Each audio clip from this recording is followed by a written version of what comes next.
로마서 8장입니다. 신약성경 249쪽에 로마서 8장 1절에서 4절 말씀까지 함께 교독하겠습니다. 로마서 8장 1절에서 4절 말씀, 제가 먼저 1절 말씀 읽겠습니다. 그러므로 이제 그리스도 예수 안에 있는 자에게는 결코 정죄함이 없나니 이는 그리스도 예수 안에 있는 생명의 성령의 법이 죄와 사망의 법에서 너를 해방하였습니다. 율법이 육신으로 말미암아 연약하여 할 수 없는 그것을 하나님은 하시나니 곧 죄로 말미암아 자기 아들을 죄 있는 육신의 모양으로 보내어 육신의 죄를 정하사 육신을 따르지 않고 그 영을 따라 행하는 우리에게 율법의 요구가 이루어지게 하려 하심이니라. 아멘. 최근에 사형제도에 대한 국민적인 관심이 높습니다. 우리나라가 1997년도 이후로 사형을 집행한 적이 없다 그래요. 꽤 오래됐지요.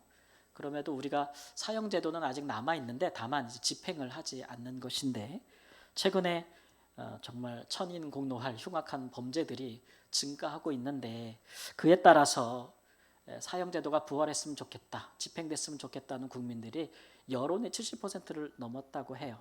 물론 이제 찬성하지 않는 분들도 계시죠.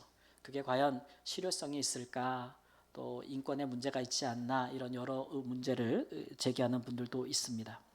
근데 이제 중요한 것은 지금을 살아가고 있는 우리 국민들이 느끼는 법 감정이겠죠. 법 감정. 범죄에 상응하는 대가와 처벌이 법에 따라 제대로 이루어지는 사회에 우리가 살고 있는가. 여기에 대해서 이제 국민들이 그렇지 않다는 생각이 굉장히 많다는 거예요. 그래서 이제 법원의 판결을 볼 때 이제 형량이나 뭐 양형 기준 이런 것들이 턱없이 국민의 법 감정에 미치지 못하지 않냐라는 것. 그래서 국민과 그 사법부 간의 이 온도차가 심하다, 그런 지적들이 나오고 있습니다. 뭐 이 제도에 뭐 찬반을 넘어서서 제가 드리고자 하는 말씀은, 적어도 국민들이 살아가면서 우리가 이 사회를 살아갈 때 우리가 안전하다고 느끼고 법으로 보장된 우리의 권리, 특권 이런 것들을 누리기에 법의 집행이나 또 법을 따르는 국민들이 많아야 된다, 잘 지켜져야 된다라는 그런 마음은, 그런 생각들은 가지고 살아야 되지 않느냐라고 하는 것이죠. 그럴 때 우리나라 국민임을 우리도 좀 자랑스러워할 수 있지 않겠어요? 그렇지 않으면 요즘 하는 말로 이게 나라냐 막 이래가지고 거리로 뛰쳐나갈 수밖에 없는 상황이 된 것이죠. 법이 잘 지켜지고 시행돼야 나라가 나라다울 수 있고 백성이 백성다울 수 있다라는 것들을 우리가 요즘 분위기를 보면서 생각해 볼 수 있습니다. 이런 현실들을 보면서 저는 같은 원리가 우리 신앙에도 고스란히 적용될 수 있다라는 그런 생각을 해보았습니다. 왜냐하면 우리가 이 땅에서 살아가고 있지만 우리는 또한 하나님 나라에 속한 하나님의 사람들이잖아요. 엄격하게 말하면 하나님의 백성들이란 말이에요. 근데 오늘 말씀을 보면 하나님 나라에도 법이 있다고 말씀을 하세요. 법. 그러니까 이 하나님 나라의 백성으로서 우리가 이 법이 잘 지켜지고 또 우리도 이 법을 잘 따라 행하면은 우리가 하나님 나라의 백성으로서 우리가 누릴 수 있는 특권, 권리 이런 것들이 우리가 이제 경험하고 누릴 수 있는 것이 되는데, 그렇지 못하면 우리는 과연 내가 하나님 나라에 속하여 지금 이 땅에 살아가고 있는가, 이런 이제 회의가 든다는 얘기죠. 지난 주간에 어떤 한 분이 제게 오셔서 묻기를, 제가 하나님 나라에서 지금 살고 있는지 잘 모르겠습니다, 이렇게 물어보시더라고요. 이게 무슨 얘기냐면 이제 실질적으로 내가 지금 이 땅에서 하나님 나라에 속해서 살아가고 있는지 잘 모르겠다, 이런 얘기죠. 때로 우리가 이제 인생을 살다가 어려움을 만나고 곤란한 일을 겪었을 때 하나님께 기도하지 않고는 안 되겠다는 생각이 들 때, 그때 막 하나님께 나아가서 기도하고 이러면 또 우리 마음에 응답이 있으니까 우리의 신앙의 경험이 쌓이는 거 아니겠어요? 그럴 때 같으면 야, 하나님이 계시는구나, 우리가 이렇게 느낄 수 있고 경험할 수가 있어요. 그래서 체험하는 신앙이 되는 건데, 근데 이제 중요한 것은 항상 그런 때만이 아니라 항상 우리가 하나님 나라에 거하여 살고 있느냐, 이 땅에서도 하나님의 백성으로 살고 있느냐, 그게 정말 현실인가 라는 것에 대한 이제 물음을 던지는 것입니다. 엄격히 말하면 우리는 사실 이중국적이죠. 이중국적이에요. 우리는 이제 이 땅에서 대한민국 국민이라는 그런 국적을 갖고 살아가지만 또 그리스도 예수 안에서 우리는 또 하나님 나라의 시민권을 가지고 있습니다. 그러니까 이중국적 맞죠? 그래서 이것을 이제 우리가 천국 시민권이다 이렇게 부르기도 해요. 빌립보서 3장 20절 말씀에 보면 바울 사도께서 그러나 우리의 시민권은 어디에 있다고요? 하늘에 있는지라 거기로부터 구원하는 자 곧 예수 그리스도를 기다린다 이렇게 말씀하고 있어요. 우리의 시민권은 하늘에서 발행한 거죠. 하늘에서 발행한 거예요. 그 시민권을 갖고 있다는 얘기죠. 특히 빌립보서에서 이 말씀이 와닿는 것은 빌립보라는 지역은 로마의 속주인 도시 중에 하나인데 이곳의 대부분의 시민들은 로마를 위해서 평생을 군인으로 싸우다가 은퇴한 사람들, 퇴역한 사람들이 그 명예와 보상으로 로마 시민권을 받아서 정착했던 곳이에요. 그러니까 이런 분들은 로마의 시민이라는 자부심이 어떻겠어요? 굉장히 크죠. 실제로 로마가 다 모든 유럽을 통치하고 있는 시기였기 때문에 이 로마 시민권이라는 것은 굉장한 특권이 됩니다. 당시 로마 시민권을 의미하는 저 증서 있잖아요. 거기에는 이런 글이 써 있대요. 만약 땅이나 바다에서 이 통행증을 가진 사람을 해치려고 하는 사람이 있다면 당신이 로마 황제와 전쟁을 할 만큼 강한지 생각을 해보시기 바랍니다. 이런 거를 갖고 다녔대요. 로마 시민들은. 이런 서티피케이트를 갖고 다녔다는 거예요. 그 얼마나 대단해요. 그죠? 예. 로마라는 나라의 시민권을 가진 사람들은 대단한 특권을 누리고 있는 사람들이죠. 근데 바울 사도는 그 로마의 시민권을 갖고 있는 빌립보 사람들에게 그 시민권보다도 우리에게 더 크고 더 많은 특권이 있는 대단한 시민권이 하나가 있는데 그게 바로 천국의 시민권이다 이렇게 얘기하고 있는 겁니다. 과연 그럴까요? 여러분은 어떠십니까? 우리나라의 국민으로 살아가는 그런 특권과 권리보다 이 땅에서 내가 예수님을 믿어서 하나님의 백성으로 살아가고 있는 이 권리가, 이 특권이 더 크다고 실질적으로 느끼고 계십니까? 그러면 아멘. 아리까리하면 살짝 고개를 흔드셔도 괜찮고 오늘은 그런 주제를 한번 다뤄볼 겁니다. 과연 우리도 그렇게 확신하며 살고 있는가?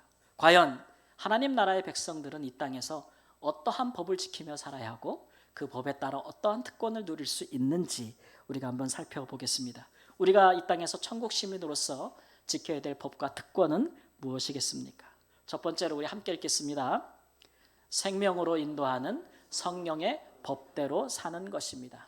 이것이 천국의 법이자 특권이라는 거예요.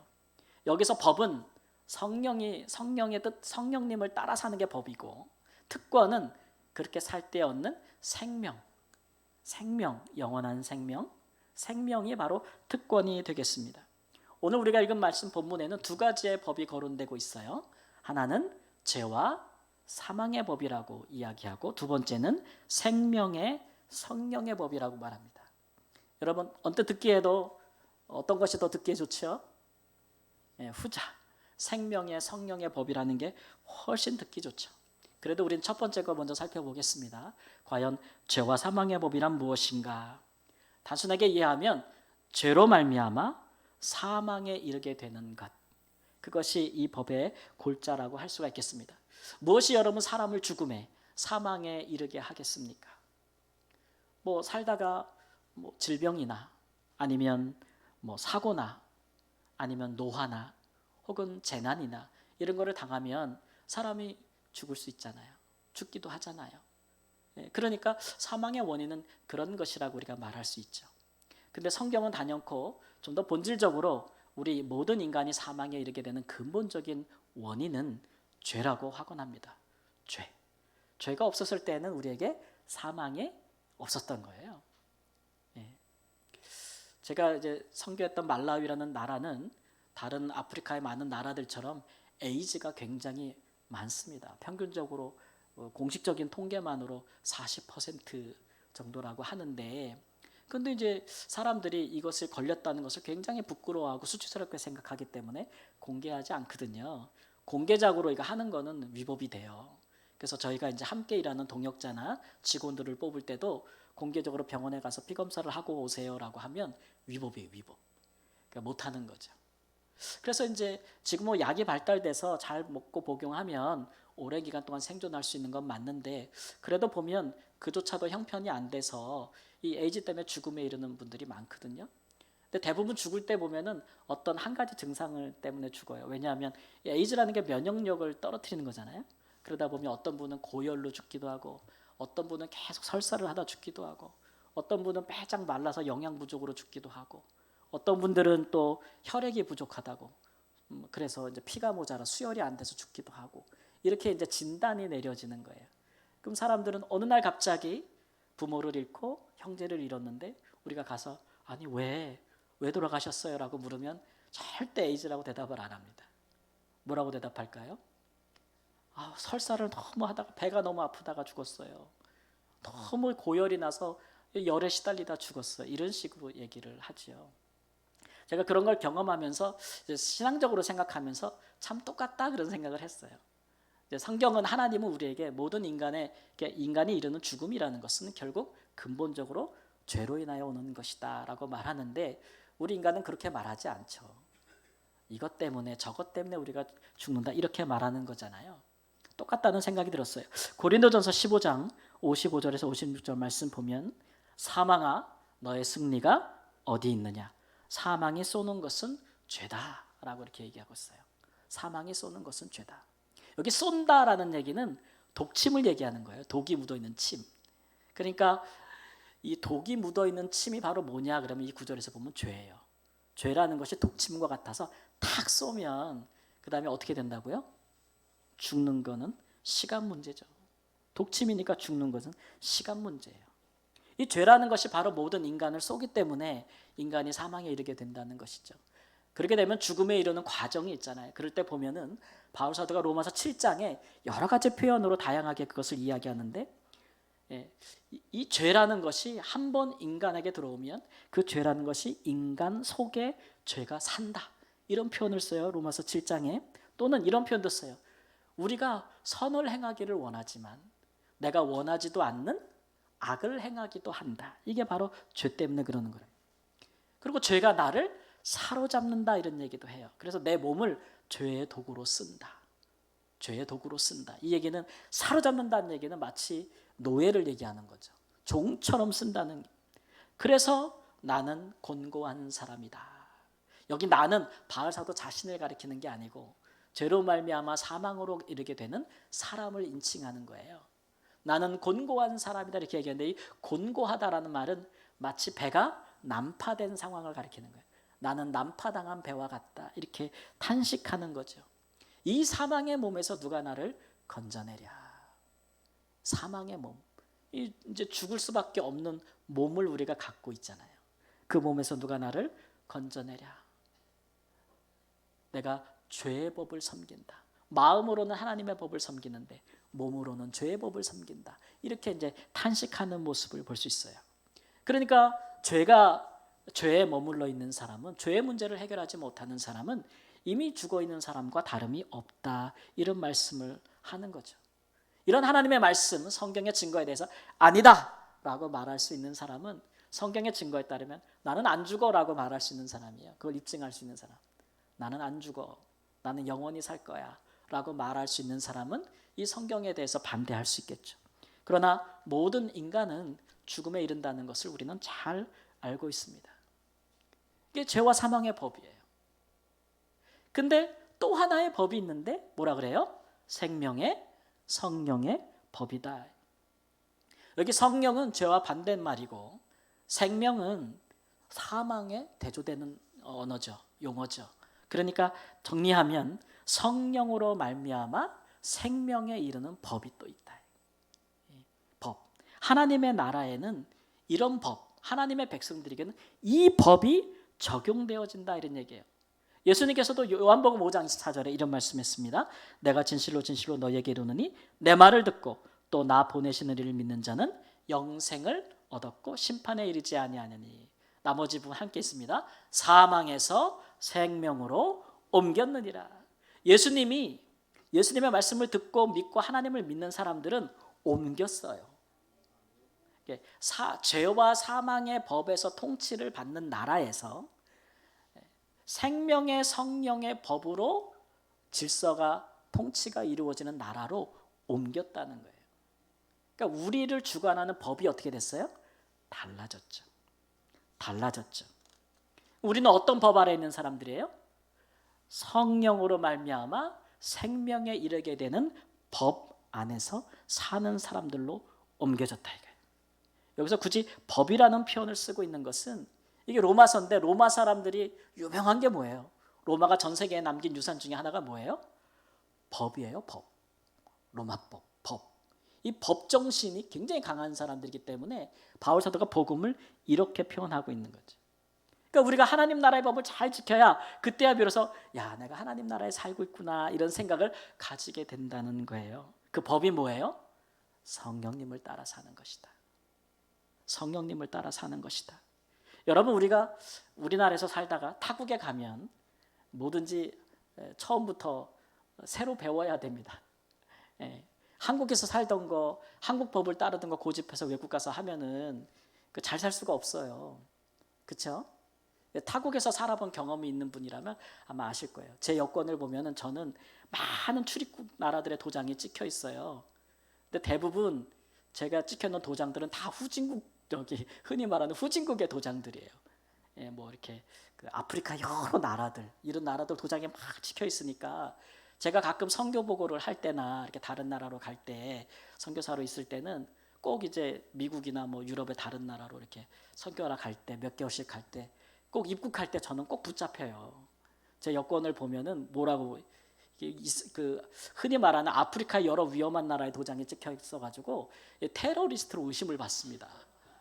생긴 것도 꼭 무슨 중국 사람처럼 생겨가지고 저는 지금도 미국 갈 때 꼭 잡혀요. 저만 따로 빼내요. 이게 리스트에 올라 있는 거예요. 한 번 이렇게 검사를 받으면 예전에 프랑스 갈 때도 잡혀가지고 2시간을 테러리스트로 조사하는 사람 3명하고 저 혼자 들어가서 2시간을 독대하고 조사를 받았어요. 일거수일투족을 다 조사해요. 너는 한국에 어디 사냐 주소 얘기해라. 그다음에 너는 뭐 하는 사람이냐 선교사다. 어떻게 증명할 수 있냐. 나는 어느 우리 한국의 성함교회가 보냈다. 성함교회 주소가 어디냐 홈페이지가 어디냐 부터 해가지고 다 조사하고 너 프랑스에 뭐 어디 있을 거야. 어디서 호텔에 묵을 거다. 호텔 예약한 종이 내놔라. 별걸 다 조사. 거기 몇 개월 동안 머무르려고 하면은 아주 골치 아픈 일이 많아요.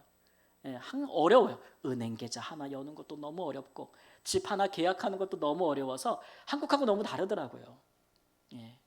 그럴 때 누가 나 좀 도와줬으면 좋겠다.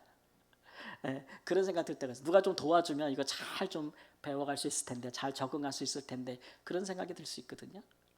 우리가 세상에서 우리 마음대로 우리가 원하는 대로 살다가 하나님 없이 살다가 하나님을 믿고 하나님의 나라의 백성이 되면 하나님 나라로 옮겨지는 거예요. 그럼 거기서 이제 성령님을 따라서 영원한 생명으로 가는 그 법에 따라 잘 살아야 되는데 잘 알아요? 몰라요? 모르죠. 익숙하지도 않고 도대체 성령님이 뭐야? 성령 하나님 어떻게 우리를 인도한다는 거야? 잘 몰라요. 그 법을 잘 몰라요. 하나님의 백성답게 사는 길을 잘 몰라요. 그래서 도움이 필요하다는 얘기예요. 그거를 잘 도와주시는 분이 누구예요? 성령님이라는. 그렇지 않으면 수업료를 많이 내야 돼요. 수업료를 많이 내야 돼요. 우리가 성령님의 인도에 따라 잘 살면 여러 가지 우리에게 유익이 있는데 특권들이 생겨나게 되는데 오늘 말씀에도 보니까 그리스도 예수 안에는 정죄가 없대요. 그러니까 죽음에 이르려면 우리가 사형, 죽음 그러면 선고가 내리잖아요. 사형 이게 없대요. 어디 안에는? 그리스도 예수 안에는 없대요. 왜 그래요? 예수 그리스도 안에 있는 우리를 향한 사랑이 그 어떤 상황에서도 그 누구도 우리를 끊을 수 없기 때문에 우리를 정죄할 수 있는 자가 없다는 거예요. 하나님이 우리를 의롭다고 하시니까 누가 정죄하리요? 이게 로마서 8장의 말씀 중에 하나잖아요. 정죄할 자가 없는 그런 놀라운 특권이 있습니다. 또 우리가 성령님을 따라 잘 살면 육신을 따라서 죄짓고 싶은 생각에서 멀어진대요. 육신의 생각은 하나님과 뭐가 되냐면 항상 원수가 되거든요. 하나님이 기뻐하지 않는 죄짓고 싶은 생각들 많이 우리 마음에서 일어나잖아요. 근데 그런 것들을 이겨낼 수 있도록 도와주시는 것이 성령님이라는 거예요. 네. 또 로마서 8장에 보면 성령님이 우리를 인도하고 우리가 성령님 음성을 자꾸 잘 들으면은 성령님이 우리한테 말도 가르쳐 준대요. 그게 뭐냐면 이제 따라해 보세요. 아빠, 아버지. 제가 하는 말이 아니에요. 성경 구절에 다 있는 거예요. 아빠, 아버지라 부르짖느니라. 우리는 양자의 영을 받았으므로. 이 양자의 영이 이제 사람을 입양하는 거거든요. 이 영은 성령을 가리키는 거예요. 성령이 하시는 일이 그래요.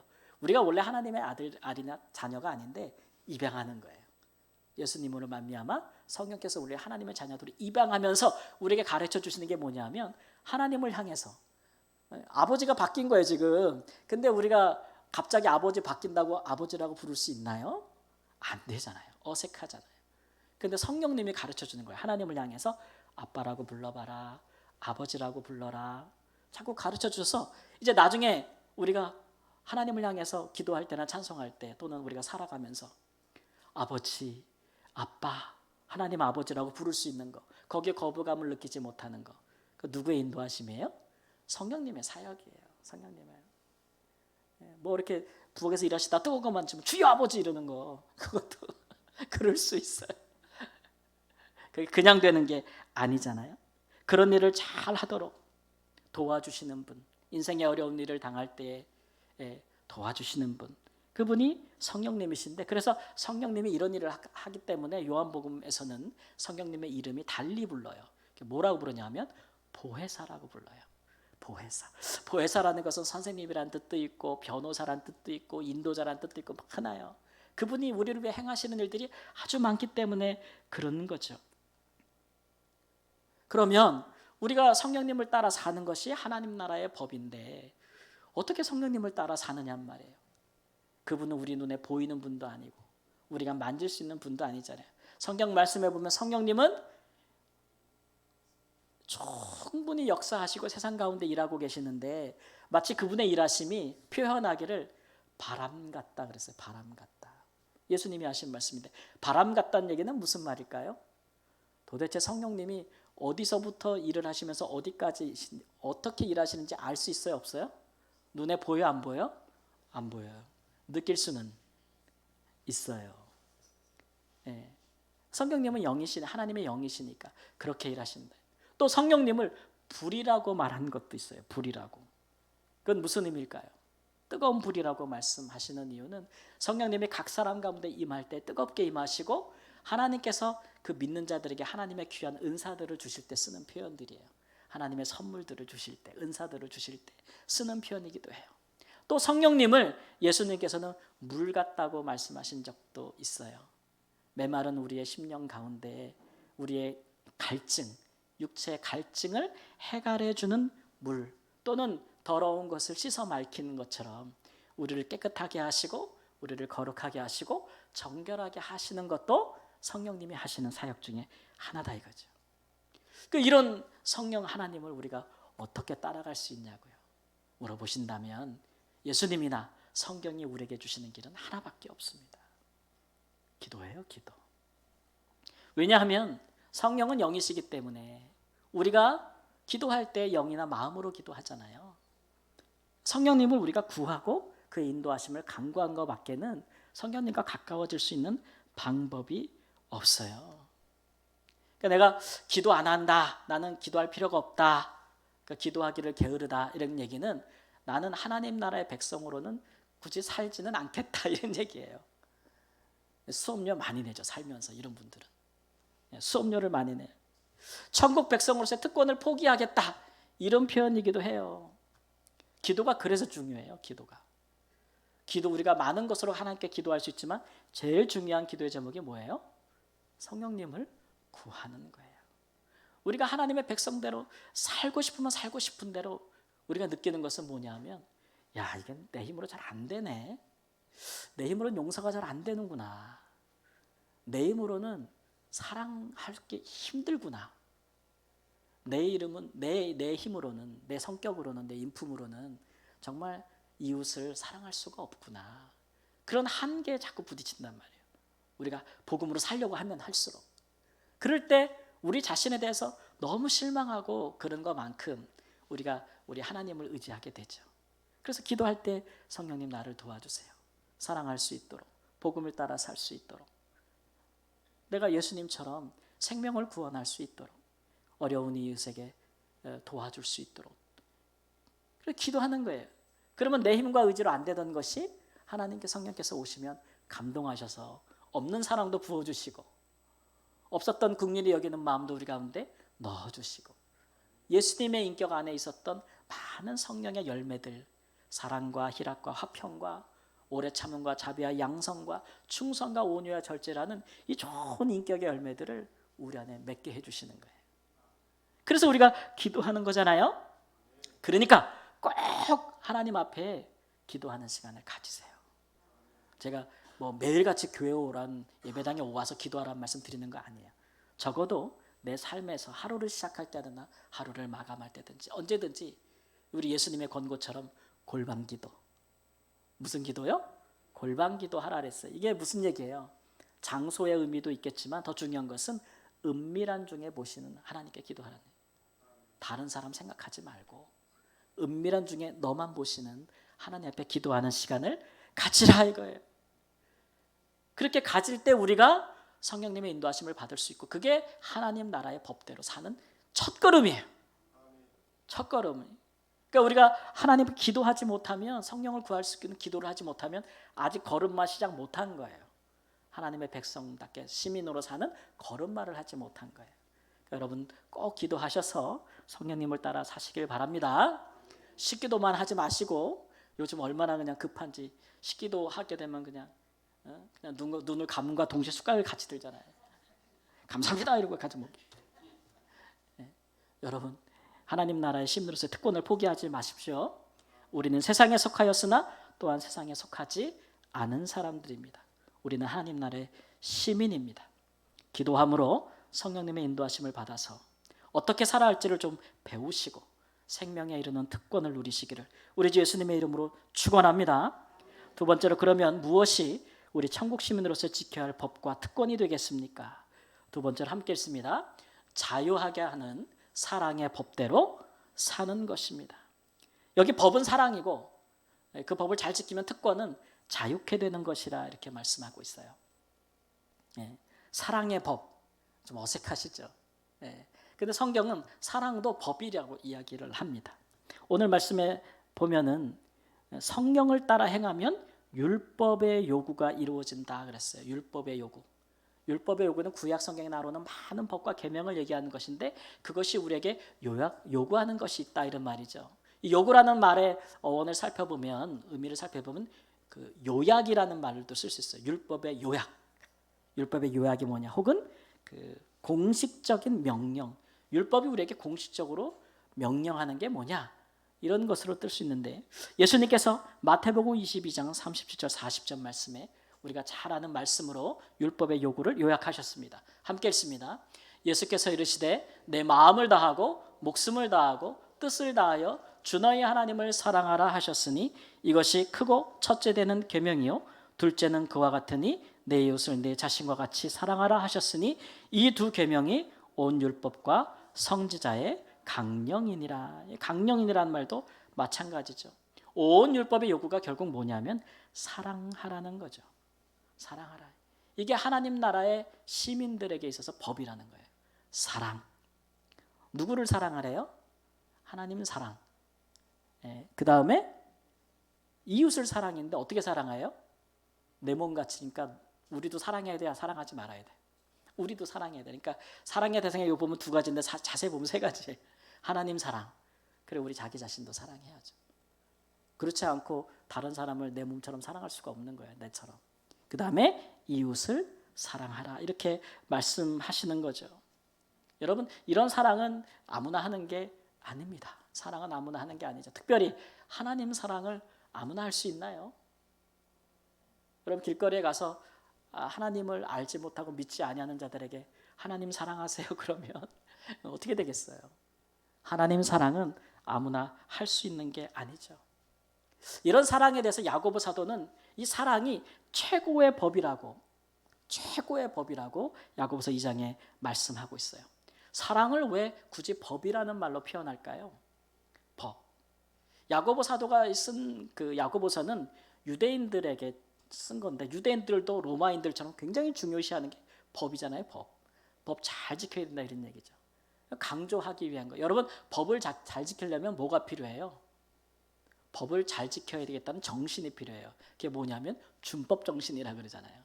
법을 지키는 게 몸에 배고 생각에 그냥 익숙해지고 일상이 되어야 되는 거예요. 그렇죠? 그게 준법 정신인데 이 하나님 나라의 법인 사랑도 준법 정신이 있어요. 사랑을 하되 어떻게 하라 그러냐? 어떤 정신으로 하라 그러냐면은 따라해 보세요. 마음을 다하고 전심으로 하라는 얘기예요. 마음을 다하고. 그다음 뭐를 다하래요? 목숨을 다하고. 그다음 뭐를 다해요? 뜻, 의지를 다해서. 마음을 다하고 네 생명을 다하고 네 의지를 다해서 하나님을 사랑하고 너 자신도 사랑하고 너처럼 내 이웃도 사랑하라. 이렇게 이제 말씀하고 있는 거예요. 이게 사랑의 정신이에요. 그런데 중요한 거는 사랑의 대상이에요. 대상. 누구를 사랑하라 그래요? 하나님 사랑하고 하나님이 창조하고 구원하신 너를 사랑하고 그 다음에 하나님이 내게 주신 내 이웃을 사랑하라.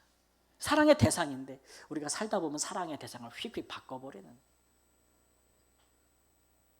이 세 존재를 사랑하는 게 아니라 우리는 지난주에도 우리가 얘기했지만 그냥 잠시 있다가 사라진 들의 풀과 꽃과 같은 세상의 물질이나 명예나 쾌락이나 즐거움이나 이런 것들을 너무 사랑한다는 거죠. 너무 사랑하게 되면 앞에 말한 세 가지 대상을 버리게 돼요. 돈을 너무 사랑하고 명예를 너무 좋아하고 쾌락을 너무 좋아하게 되면 그런 사람의 마음에는 하나님을 버리게 되죠. 하나님을 버리게 되고 그다음에 자기 자신을 타락시키죠. 왜냐하면 우리가 우상이라는 게 그래요. 하나님보다 더 사랑하는 게 우상이 되는데 너무 사랑하게 되면 거기에 종이 되거든요. 돈을 너무 사랑하면 돈의 종이 돼요. 그렇잖아요. 여기 살아보시면 알잖아요. 명예를 너무 좋아하고 높아지는 걸 너무 사랑하면 그런 것들의 종이 돼요. 중독이 되고 자신을 타락시키는 거예요. 그다음에 그런 것들을 위해서 이웃을 희생시키죠. 사랑하는 게 아니라 희생시킨단 말이에요. 그러니까 우리는 사랑의 대상을 바로 정해야 돼요. 아멘. 사랑의 대상은 하나님이며 하나님이 창조하시고 구원하신 우리 자신이며 또 하나님께서 우리에게 사랑하라고 주신 이웃, 그들의 이웃이 되는 것, 그런 것들이 바로 우리의 사랑의 대상이 됩니다. 이거 바꾸지 마시기를 주님의 이름으로 축원합니다. 오늘 이 사랑에 대해서 또 야고보서 1장 25절에 보면은 자유하게 하는 온전한 율법이라고 얘기했어요. 이 얘기는 뭐냐면 이 사랑을 잘 행하면 법을 잘 지키면 결과적으로 어떤 특권을 누리게 되냐 그러면 자유하게 된대요. 자유하게 된대. 세상의 그 어떤 것에도 종노릇하지 않게 된다 이런 얘기죠. 매이지 않게 된다. 돈에 매이지 않고 세상에 있는 것들에 매이지 않고 사람의 종이 되지 않고 그렇게 된다는 것을 말씀해 보고 있는 거예요. 제가 이번 주간에 기독신문을 봤더니 이제 요즘 교계의 화두로 떠오른 것이 뭐냐면 선교지의 이제 재산 이양권 문제더라고요. 한국은 한 차례 지나갔어요. 한국 교회는 이제 목사님들이 은퇴하는 세대들이 막 늘어나면서 한국교회 부흥기가 지나가고 이제 올해 수십 년 목회했던 분들이 은퇴하기 시작하면서 그 은퇴를 어떻게 잘할 것인가 이게 참 초미의 관심사였는데 그런 일에 이렇게 잘한 것 같지는 않아요, 그죠? 그러니까 그런 과정 속에서 뭐 세습이니 뭐니 이런 것들이 막 교단마다 문제가 일어나고 또 교회 매매니 뭐 이런 재산권 매매니 이런 것들이 일어나면서 이게 세상적으로도 교회에 대한 인식이 너무 안 좋아졌고 교회 내에서도 교회가 갈라지고 분쟁하는 일들이 너무 많아졌어요. 잘 못했다고 봐야죠. 근데 이제 요 문제가 이슈가 고스란히 시간이 지나니까 어디로 가요? 선교지로 옮겨가는 거예요. 이제 선교지에도 이제 선교사님들이 이제 다 은퇴할 때가 됐거든요. 1세대, 2세대, 3세대. 선교지에서 이제 30년, 40년 선교하셨던 분들이 은퇴할 때가 됐어요. 그러면 그동안 한국교회나 여러분들의 후원을 받아서 선교지에 많은 이제 뭐 땅과 건물들 이렇게 생겼을 거 아니에요. 이제 그런 것들을 어떻게 현지인들에게 이양할 것인가, 투명하고 정직하게. 그런 이슈가 이제 생겨나기 시작했는데 벌써부터 이제 파열음이 일어나는 곳이 있어요. 그러니까 정직하게 그런 일들을 자기의 명의로 하지 않고 선교사님들이 법인의 명의로 한다거나 교회에 귀속시킨다거나 뭐 이런 일들을 했어야 되는데 여러 가지 생각에 욕심이 나면서 자기 개인 명의로 해놓거나 막 이렇게 되면 현지인에게 이양할 수 있어요, 없어요? 없잖아요. 그러니까 벌써부터 파열음이 일어나는 곳들이 있어서 특별히 이제 선교 사이트가 더 큰 데면 큰 데일수록 이런 일들에 우리가 정신 차리고 바르게 해야 된다라는 그런 교계의 화두가 지금 막 떠오르고 있는데 제가 그런 거 보면서 저도 이제 한번 딱 정리하고 이제 목회로 왔잖아요. 그러니까 보면서 그런 생각이 들었어요. 우리가 사랑으로 하면 그 모든 문제에서 자유할 수 있다. 그죠? 우리의 사랑의 대상은 선교사들 입장에서 보면 사랑의 대상은 뭐 거기에 있는 무슨 학교나 병원이나 이런 거 아니죠. 우리의 사랑의 대상은 하나님이고 그 선교지에 있는 영혼들이잖아요. 그렇죠? 그럼 당연히 그분들에게 내가 바칠 때는 넘기는 것이 당연한 거예요. 그 일에 욕심 가지면 돼요, 안 돼요? 안 돼요. 내려놔야 돼요. 내려놔야 돼. 그러면 어떻게 돼요? 자유하게 돼요. 못 내려놓으면 종이 되죠. 종이 되죠.